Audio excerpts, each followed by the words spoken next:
What's going on, everybody? I'm Mike, and this is Smoking Mike's Barbecue. Today, we're going to be making up some delicious pulled pork.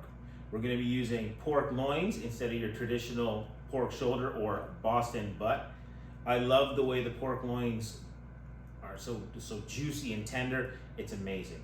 We're going to season it up with some yellow mustard as a binder. We're going to hit it with the brown sugar and then put a nice, heavy, generous coating of the Stubbs rib rub. The stuff's amazing. It's got a great little kick to it and a lime finish. It's really nice. It almost gives your pulled pork a bit of a Mexican twist with the lime. So let's get to seasoning these things up. We're gonna get them wrapped up and then we're gonna put them out on the grills. Let's do it. So we're gonna apply a nice little coating of mustard, just the plain Jane stuff like we were saying earlier. Get it on there. These are some really nice tenderloin, or not tenderloins, but just full on pork loins. They're nice, juicy, nice and big. Put as much on as you want. As far as using mustard, it does not change the flavor of the meat whatsoever. It's just there for a simple binder so that your rub can stick and not fall off. We're first going to season the bottom side here. It is not our presentation side, not that there really is a presentation side because it's pulled pork and we're going to shred the hell out of this. But we're going to cook it fat side up, so because of that, we're going to do the bottom side first. And like I said, don't be shy. Season it up really nice, really heavy. This stuff's got a great color. It's going to build amazing bark. And like I said, it's got this really nice lime finish to it. Absolutely, actually, to believe it or not, this stuff's actually quite inexpensive. I don't know why it's so much cheaper than all the other seasonings out there, but it's really good. It complements the meat very, very well. All right, now that the first side is done, we've got it flipped over here. We've got them ready for the next coating.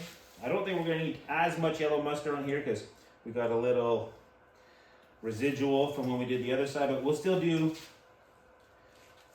some mustard here. We'll share it amongst them. Get that mustard on there. Nice little binder. Hit it with that brown sugar. Rub that in nice. The brown sugar is going to give a really nice sweet element to it. So as I was saying, we're going to do 4 hours on the offset to get that real nice wood flavor on there, and then move them to the pellet grills to finish off nice, low and slow. Also, it allows me to kind of relax and not have as much fire management, because as all y'all out there that run an offset know, fire management is a real thing. All right, we're gonna hit it with the seasoning one more time here.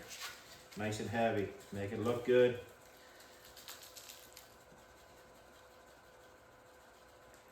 We're gonna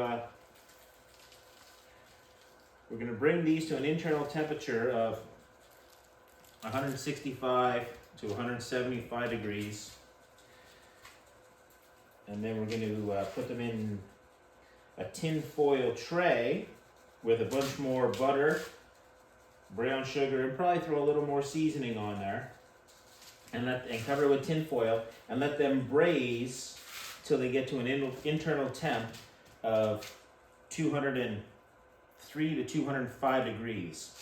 And then after that, we'll be able to drain off the liquid, separate it, pull this and shred this beautiful pork, and then add a little bit of that beautiful goodness fatty liquid, and then we'll get to try it. So without further ado, I'm going to finish seasoning this last one up. We're going to get them wrapped up into the fridge, and we'll catch you at the pits. All right, we're back. It's been about 12 hours. I let these rest overnight, and as you can see, the color is absolutely incredible on them right now. We've got the offset sitting right now at 230 degrees. Got some nice smoke rolling right now. We're using the Minion method today for our heat source. I've also got chunks of hickory and mesquite wood inside the firebox giving us some of that extra flavor. So let's get these on the grill. We're going to be using the Thermal Temps wireless thermal probes today. We want to take these, hopefully, well, we're going to put them on for 4 hours to get some of that really nice smoke flavor. Then we're going to transition over to the Pit Boss to finish them off. And like I was saying, then we're going to put them in a tin foil tray and braise them, finish them in there with some nice brown sugar, apple juice, some butter, get them real tender and juicy. So let's get them onto the smoke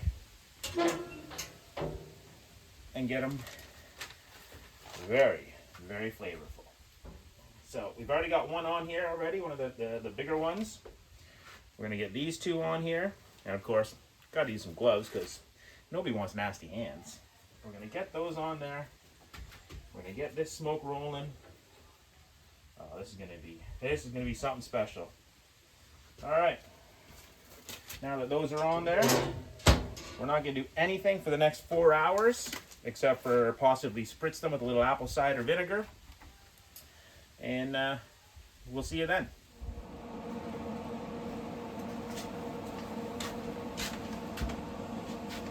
Oh, you're still here. Fantastic. Just so happens we're at the 4-hour mark of these pulled porks. Got my trusty gloves here. We're going to transition and move them from the offset to the Pit Boss, which is actually preheated, ready to go at 250 degrees. I haven't opened this lid once, so we're about to see how good they actually look.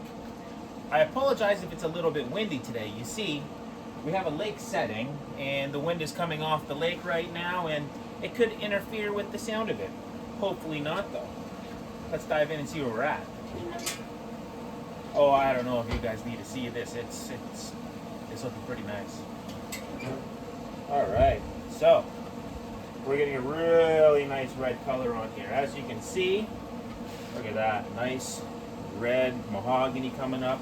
This is gonna be really special when it's all done and over with. So we're gonna get them on the Pit Boss now. We're gonna let them run at 250 degrees until we get to an internal temperature of 165. At that point, like I was saying, we're gonna get them in a tin foil to braise them up and make them really tender so that they fall apart. Wow, this is really nice.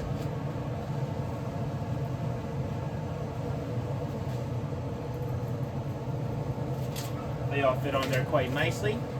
Don't need those anymore. As I was saying, we're going to use the temp spike. This wireless probe is absolutely unbelievable. We're going to get this one in here. Once we hit 165, like I said, we're going to pull them. Once we do that, we're going to put some brown sugar, butter, a little apple juice, maybe a little apple cider vinegar. Then we're going to wrap it with tin foil on top, let it steam, let it get nice and fall aparty. If that's even a word, fall aparty. I don't know. I have to look that one up. We're going to take it to an internal temp of 203 to 205 degrees. Once we've got it wrapped up, then we'll pull it, let it rest, and then shred it down. I'm glad you guys are coming along for the adventure.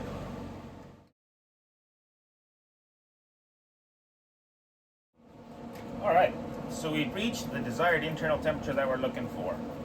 What we're going to do is we're going to change it up a little bit. I've decided to change the plan of attack because they're taking a little longer than what I was hoping for. So instead of doing them in the tinfoil tray and braising them, we're just going to do the Texas Crunch style and hit it with some barbecue sauce. Just use whatever your favorite is. I like using Sweet Baby Ray's. You can't go wrong with it. Been around forever and it's a staple.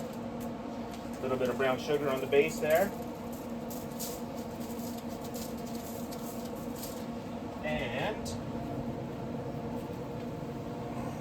grab our nice chunk of pork, set it right in the middle, hit it with a little more Sweet Baby Ray's.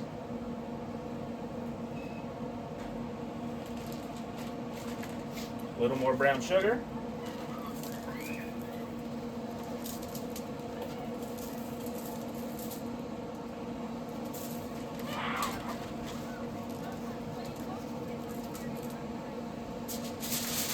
Wrap it up. I double it up with 2 pieces of tin foil. I find it makes it easier to wrap it, makes it a little stronger, and get a little bit tighter. Get it nice and tight, roll it up like it's a burrito. Back on the grill it goes till we get to an internal temperature of 203 degrees. At which point we'll pull them, let them rest, and then we'll shred into them. See you at the next stage. All right, here we are at the final stage of the process of making pulled pork. I've got them pulled now, and they've been resting for a few hours, letting the juices stay inside and get nice and moist. As I don't know, a lot of people don't like that word. I don't know why, but it's kind of a good word to describe barbecue. So we're gonna get this unwrapped, and we're gonna shred it down, give it a taste, and see how it is. This is your opportunity that if you want to add a little more rub to it, or potentially some barbecue sauce, this is where you can do that. By making sure we squeeze all the good stuff out of here. I do the same way when I cut brisket. When I unwrap the butcher paper from it, I squeeze it all out and let all that flavor get all over. Oh, it's too bad there's no smell-o-vision, because I mean, this smells absolutely incredible. So, as you can see, it's falling apart exactly how it's supposed to. It's pulling apart nice. Oh, the smell on this is, wow. A nice smokiness to it.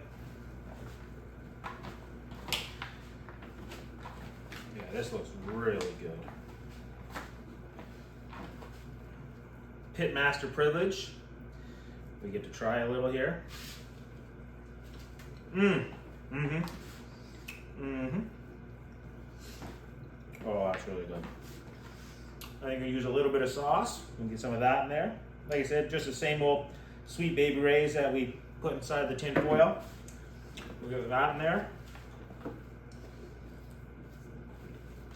Wow.